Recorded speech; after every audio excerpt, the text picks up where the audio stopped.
Do not start an LLC, a C-Corp, an S-Corp until you find out the advantages of an EIN number for your sole proprietorship. In the event you're going to be raising funds, getting investors, getting partners, this video is not for you. Move on to the next one, but it's not going to be anything you're interested in. This video is for you in the event you stuck around under the condition you are looking to break free from the rat race. You're tired of working for someone else. You want to start your own business, yet you're really confused about everything that's going on out there and everything you're being told and you're seeing online. This video is for you. There are two main reasons you're going to want to get a sole proprietor EIN number. The first one, you might not have the money, the cash flow, to justify forming an LLC, forming a C-Corp, forming an S-Corp. You just flat might not have the money. Well, how do you do that? Because that costs money. Whereas an EIN number, you can go to irs.gov, look up EIN number, fill out the form online, and get it for free. Number two is to separate your personal finances from your business finances. So let's do the disclaimer right here. This whole video is based on the United States tax system. Check with your local tax system, either your county or your national tax system, to make sure you can do this. For most small businesses, the biggest concern you have, because that's what I had when I started my business, was cash flow. I wasn't concerned about the form of the business, LLC, corporation. I wanted to know how I can get it off the ground and how I can take advantage of the taxes. That's where an EIN number came in that I could use for a sole proprietorship. Get the business up and running. Start having consistent cash flow. Regular customers, regular cash flow, regular profits on a month-to-month basis. Do that for 4, 5, 6 months. Start getting the money coming in before you even consider changing it. Having a sole proprietorship, it's a small business. You haven't started like some big monster company, some retail outlet. It's a small business. Keep it that way. Look for small things to do because the assets you've got to protect are pretty much the same things you just had yesterday. You've got a house, you've got a car. Odds are you're not going to lose it on your first 1 to 2 to 3 jobs. And I'm going to get into that here in a little bit with how you can protect yourself even though you're a small business and a sole proprietorship. I'm sure you've seen all those people online. We'll get you an LLC. We'll set it up for you. We'll get it to you for free. Be very careful. Number one, nothing is free. Number two, there's a lot that goes into an LLC, an S-Corp, a C-Corp, because when that happens, the state gets involved. Those are all state-approved entities. An EIN number is a federal number from the IRS. Two different things. This one is perpetual. This one can be dissolved and cut off. You stop paying the annual fee or the biannual fee to keep it running. What a lot of these companies never tell you is all of the paperwork that's involved in keeping this thing going. The articles that you've got to write, the minutes you've got to keep, the annual forms you have to fill out, the quarterly taxes you got to pay. They skip all that and they forget to tell you all that, or they overlook it because the average person doesn't know what they need to do once they have a corporation or a legal entity. Here's a simple list of 7 do-it-yourself steps LegalZoom says you can do to start an LLC. As you can see, this is not exactly a simple, easy to follow instruction manual to start an LLC. What is a limited liability company? Step 1, choose a name and register it. Step 2, choose a registered agent. Step 3, prepare an LLC operating agreement. Step 4, file LLC articles of organization. Step 5, get an EIN and bank account. Step 6, obtain business licenses and permits.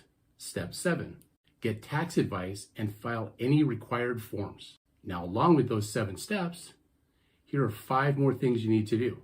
Maintaining compliance in good standing. What type of LLC? Choosing the right structure. Benefits and drawbacks of an LLC. Comparing LLCs to other business entities.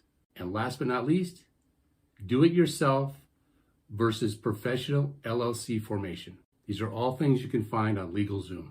A sole proprietorship doesn't need any of that stuff. You have your EIN for your sole proprietorship. What do you do next? You go down to the county recorder's office and you file with the county recorder, doing business as, whatever it is, ABC company. Number 2, you go open a bank account using the EIN number, not your personal social security number. Number 3, you call Dun & Bradstreet. You tell them you just started your business, you're in business. They can create a file for you to start building business credit. Now, once you have all that done, you can start building your own brand. So, how did I find out about this? Simple. I went to the www.irs.gov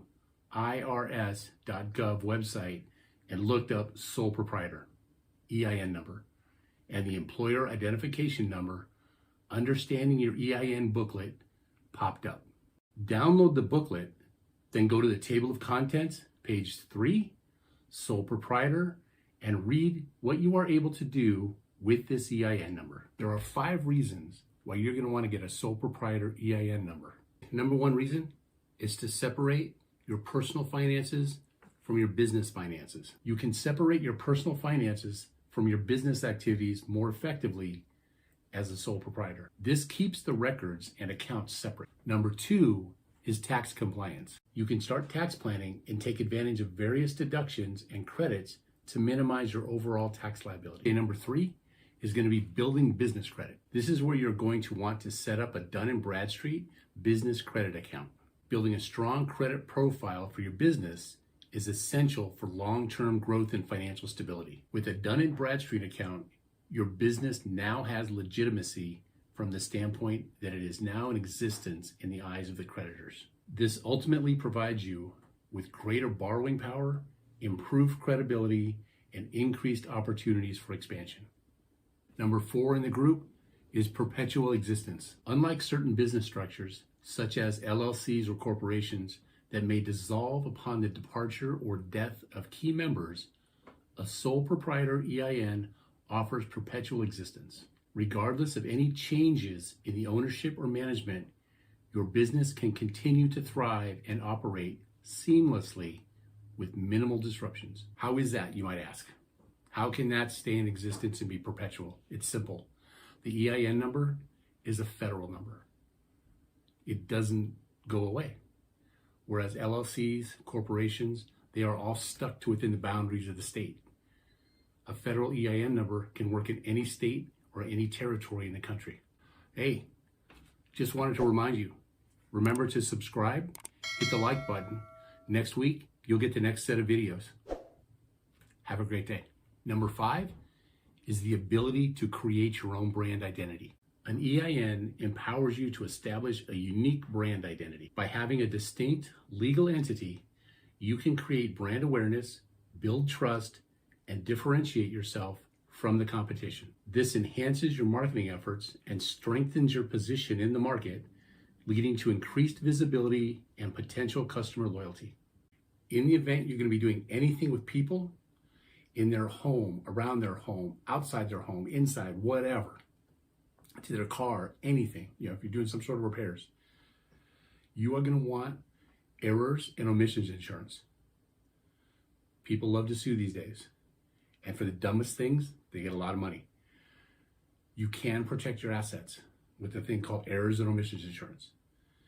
In the event you have a home, call your insurance company. Ask them about a blanket policy that will cover your cars, cover your house in the event something happens.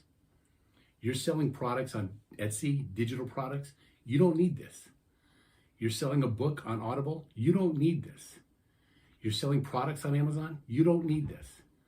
You're doing a service of some sort in which you're either going to their home or you're providing advice.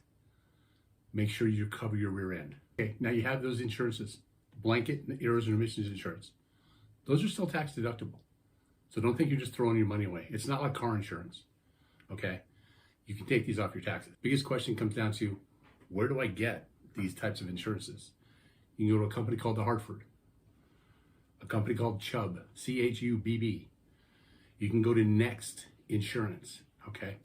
These are companies that will provide you with the small business owner insurance, or you can look that up online. Go to Google, type in small business insurance, and these names will pop up for you.